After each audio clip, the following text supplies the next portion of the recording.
Hey, your name? I'm Mark Bowen, a delegate from the 55th AD. Mark, looking at 2010, what do you think the most important piece of legislation is going to be? And why would that piece of legislation be important to someone who's fiscally responsible and socially progressive? Well, I believe that, first thing we got to do is we got to pass Prop 15. We've got to get money out of politics. It's a small step with only applying to the Secretary of State's race, but I see it as the first step in the direction of getting money out of politics completely, because that's the reform that makes all other reforms possible. And as you said, it is the fiscally responsible thing to do, that we not have politicians that are beholden to special interests and corporations. And at the state level, the other thing is we have to have budgetary reform. It is not fiscally responsible to allow a tiny minority to block the will of the majority. We need to get majority rule in the budget. We're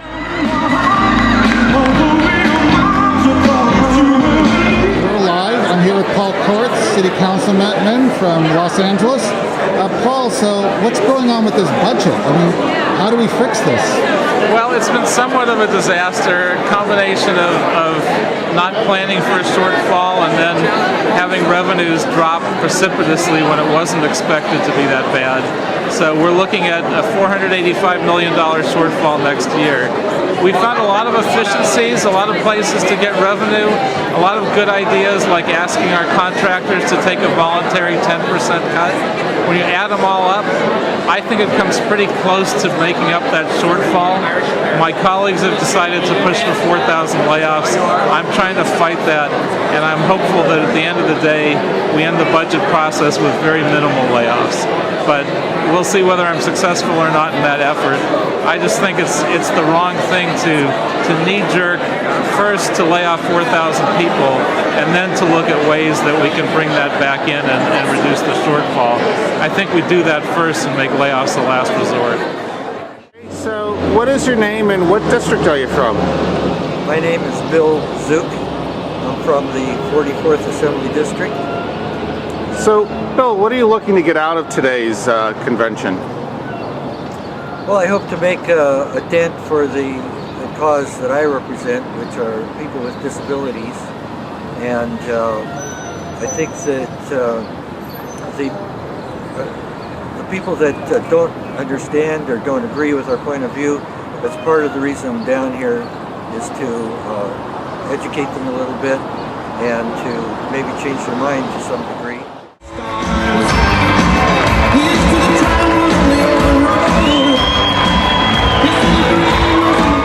What is your name and what district are you running in? I'm Melissa Fox, and I'm running for the 70th Assembly District in Orange County.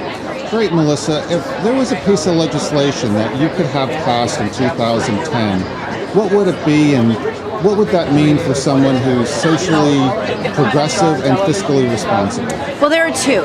First, there's 656, which is the oil severance fee, and that must pass because it will first fund education, and it is money for our natural resources that we've been giving up, and that every other state has been taking with no problem. And there's no reason why the people who are taking something from the environment shouldn't be paying back the taxpayers of California. And who better to pay back than our education system, which will build for our education infrastructure. But I must also say that 810 and single-payer health care makes the most sense from a fiscal standpoint and also moves forward the progressive platform.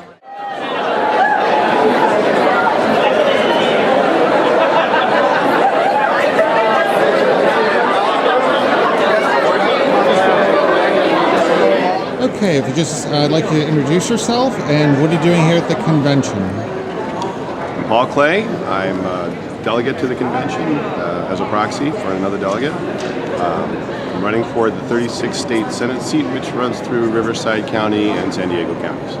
Paul, you've been a teacher. Can you tell me some of the issues you're having with the California education system? Well, one of the things is teaching to the test. While we do want our students to pass the tests, that's obvious. We want to teach them how to think and how to recall information. But what's happening is, because there's a small database of test questions, 150 test questions, for instance, in social studies, we're taught to teach just those test questions. So for instance, and this is what I call the most egregious violation of all, among the Native Americans there's typically only two questions. One is on the code talkers and one is on the Trail of Tears. And while it's important to know those and know all about those subjects, there's a lot more about Native Americans that we need to know about. We need to know about Chief Joseph. We need to know about the Red River Wars. We need to know about Western expansion and about the reservation system, about Wounded Knee. These are things that the students should know about, but because we're only teaching those test questions that might appear on the test, we're not allowed to teach anything else. We're told to skip whole chapters of our history book in order to focus on things that might be on the test.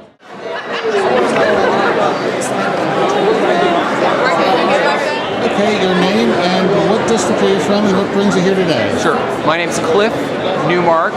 I'm a delegate for the 53rd Assembly District, and I'm also a Torrance City Councilman. Right on. Cliff, if there was a piece of legislation that you'd like to see get passed in 2010, what would it be? And how would that appeal to someone who considers himself to be fiscally responsible and socially progressive? So I think one of the things that I actually worked with Assemblymember Kevin DeLeon on is a bill that would allow counties and cities that conduct elections to actually send election information electronically. Right now, by law, local governments and the county registrar needs to send all election material printed in the mail. So printing and postage in LA County, for example, every time they run an election costs about $2 million. So AB 1717 is a bill that would enable counties and cities, for those who are interested, to send information electronically. So you could actually go to a website and receive information on this sample ballot, for example, as opposed to actually receiving it in the mail. And I think that that's an area that could save a lot of money, because now we're not having to print and mail thousands, tens of thousands of pieces of information. They can receive it via email, which I think hopefully will save money as well as enhance the number of people who actually vote. I had an ice cream party there yesterday, so I'll have to take that. Okay. And what is your name and what district are you from? My name is Larry Marks. I'm from Congressional District 2, Siskiyou County.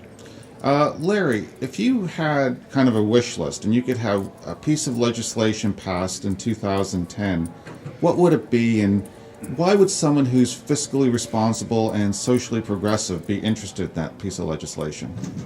All right. If I had my druthers, I would pass Proposition 15 and go beyond it so that we have public financing for all offices.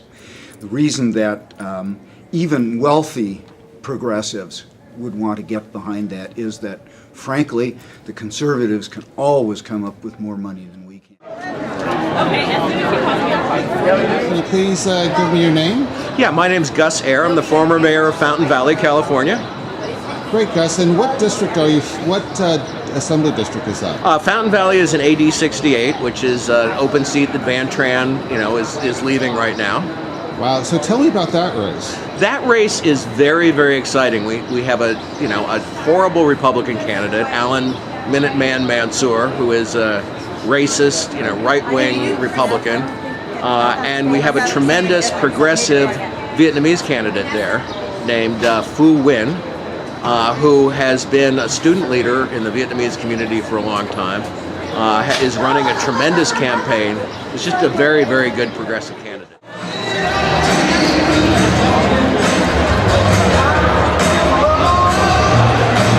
Okay, what is your name and why are you here and what district are you from? My name is Susan Rowe and I am the chair of the Madera County Democratic Party, and I am a delegate to the state, the California Democratic Party.